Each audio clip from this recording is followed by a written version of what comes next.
नमस्कार, capital TV का खास शो बात तो चुभेगी देख रहे हैं आप। मैं हूं आपके साथ पूजा।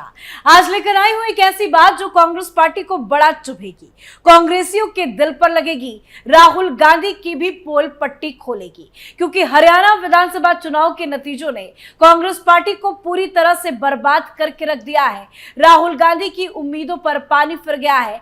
कांग्रेस पार्टी की बर्बादी की शुरुआत हो गई है। अब जरा सोचिए, कांग्रेस हरियाणा में चुनाव नहीं जीत पाई तो भाई कहां जीत पाएगी। जवान, किसान, पहलवान, संविधान का मुद्दा उठाया गया, जातियों में बांटने की कोशिश हुई, फिर भी कांग्रेस बुरी तरह से हार गई।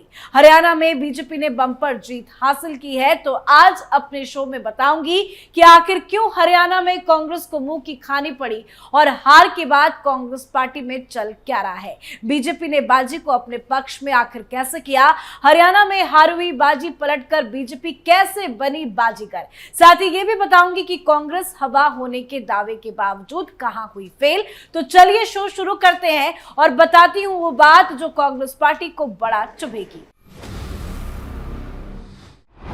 हरियाणा में जीती बाजी, हारी कांग्रेस।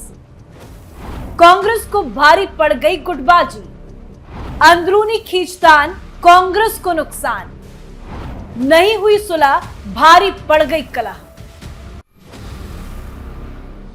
जी हां, हरियाणा में 90 विधानसभा चुनाव के नतीजे सामने आ गए हैं और इन नतीजों ने सबको चौंका दिया है। बीजेपी ने लगातार तीसरी बार जीत की हैट्रिक लगाई है और कांग्रेस को एक बार फिर से हार का सामना करना पड़ा है। बीजेपी ने 48 सीटों पर जीत हासिल कर ली है।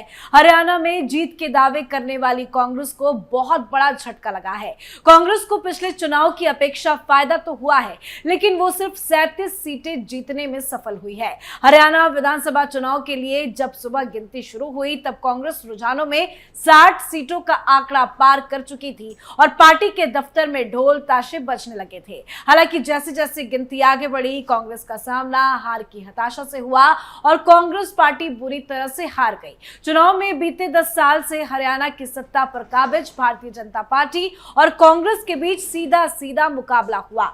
90 सदस्यीय विधानसभा की ज्यादातर सीटों पर बीजेपी और कांग्रेस कैंडिडेट आमने सामने रहे। एग्जिट पोल और चुनावी पंडितों की भविष्यवाणी को झुटलाते हुए बीजेपी राज्य में पूर्ण बहुमत हासिल करने की ओर बढ़ गई। ऐसे में सवाल ये उठ रहा है कि आखिर क्यों कांग्रेस हारी। तो उन हार के वजहों को सबसे पहले जान लेते हैं। अगर मुख्य वजहों को देखें तो पहला यह है कि कांग्रेस की हार की सबसे बड़ी वजह गुटबाजी मानी जा रही है। कुमारी सैलजा की नाराजगी खुलकर सामने आ गई।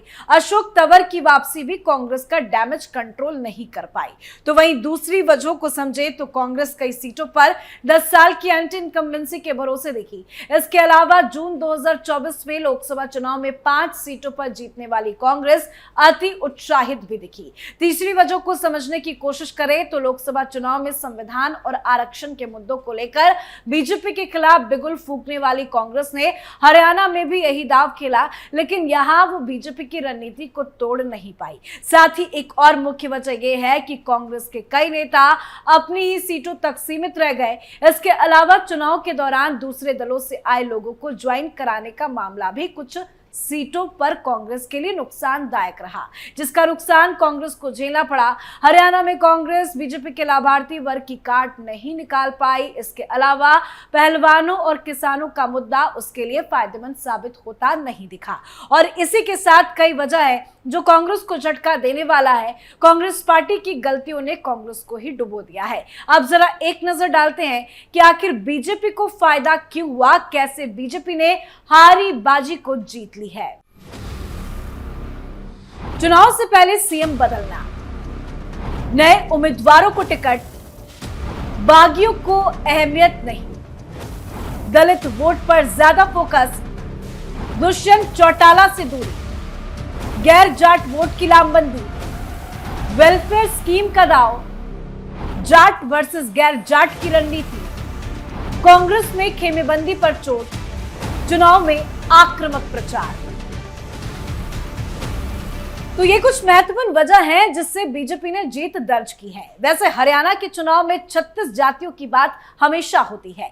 36 जातियां मिलकर ही हरियाणा की सामाजिक संरचना बनाती है। चुनाव में भी सभी पार्टियां जातिगत समीकरणों पर भरोसा करती रही है। इस चुनाव की बात करें तो कांग्रेस मुख्य रूप से जाटों पर निर्भर दिखी, जो आबादी का करीब 22% हिस्सा है। इसकी वजह किसान आंदोलन के बाद जाटों की भाजपा से नाराजगी भी रही है। वहीं करीब 21% दलित और अल्पसंख्यक वोटों, मुस्लिम और सिख पर कांग्रेस की निगाहें रही। कांग्रेस जहां जाट दलित समीकरण बनाती दिखी तो दूसरी ओर भाजपा ने गैर जाटों, मुख्य रूप से अन्य पिछड़ा वर्ग ओबीसी को एकजुट करने पर ध्यान केंद्रित किया।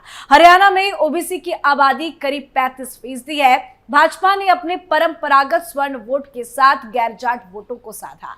साथ ही कई अभियान चलाकर अनुसूचित जाति तक भी पहुंचने की कोशिश की और कांग्रेस को नुकसान पहुंचाया। इसमें भाजपा को सीधा फायदा पहुंचाया और हरियाणा में हैट्रिक के करीब पहुंचा दिया। हरियाणा में अगर कांग्रेस के अलावा दूसरे दलों की बात की जाए तो इनेलो बसपा गठबंधन और जेजेपी असपा गठबंधन भी मुकाबले में था। दोनों ही गठबंधन बहुत बड़ा फर्क पैदा करने में नाकाम रहे, लेकिन ये भी दिलचस्प बात है कि ये दोनों ही गठबंधन दलित और जाटों के भरोसे थे।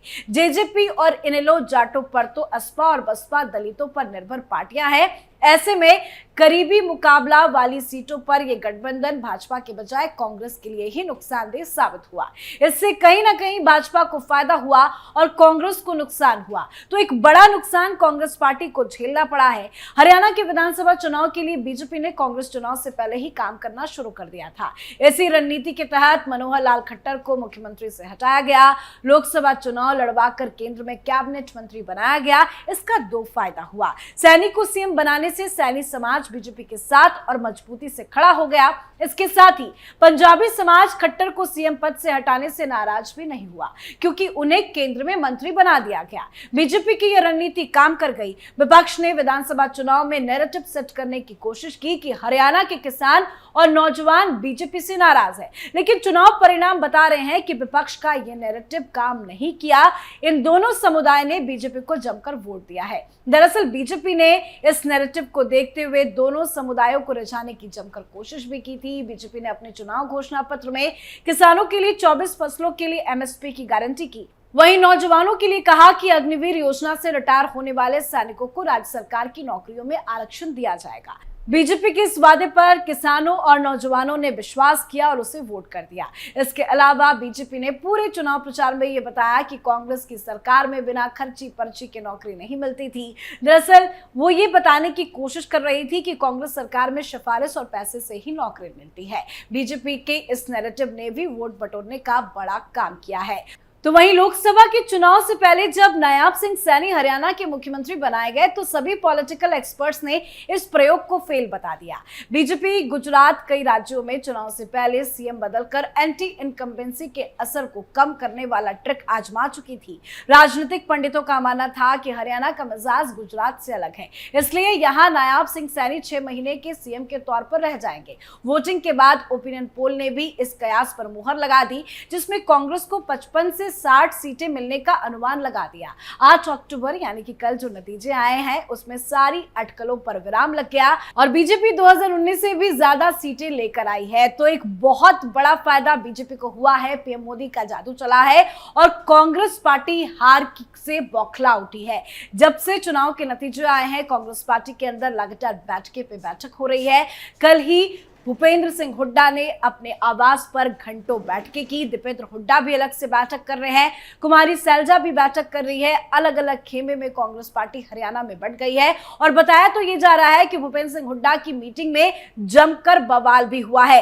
हार से कांग्रेस पार्टी बुरी तरह से बौखला उठी है और बताया ये जा रहा है कि नतीजे जिस तरह से आए हैं उससे कांग्रेस पार्टी को बहुत बड़ा नुकसान तो हुआ है, लेकिन अभी आने वाले वक्त में कांग्रेस पार्टी को और ज्यादा नुकसान झेलना पड़ेगा, क्योंकि खबर ये सामने आई है कि कांग्रेस पार्टी टूट फूट की कगार पे पहुंच गई है। बहुत सारे बड़े ऐसे नेता हैं जो आलाकमान से नाराज हैं। कुमारी सैलजा तो नाराज है ही और बताया जा रहा है कि वो लोग अब कांग्रेस पार्टी का साथ छोड़ सकते हैं, यानी कि एक बड़ी टूट की आसार जो है हरियाणा कांग्रेस में नजर आ रही है। लेकिन एक बात तो तय है कि ये बीजेपी की बहुत बड़ी उपलब्धि है। पीएम मोदी ने भी नायब सिंह सैनी को क्रेडिट देने की कोशिश की है और जिस तरह से उन्होंने मैसेज दिया है नायब सिंह सैनी को, तो इस बात पे कहना गलत नहीं होगा कि नायब सिंह सैनी को ही दोबारा मुख्यमंत्री की कुर्सी पर बिठाया जाएगा। हालांकि नतीजे आए हैं, अब लगातार बैठकें होंगी, मंथन किया जाएगा और हरियाणा की राजनीति को और जोर दिया जाएगा। आज के हमारे शो में फिलहाल इतना ही। देखते रहिए कैपिटल टीवी। नमस्कार।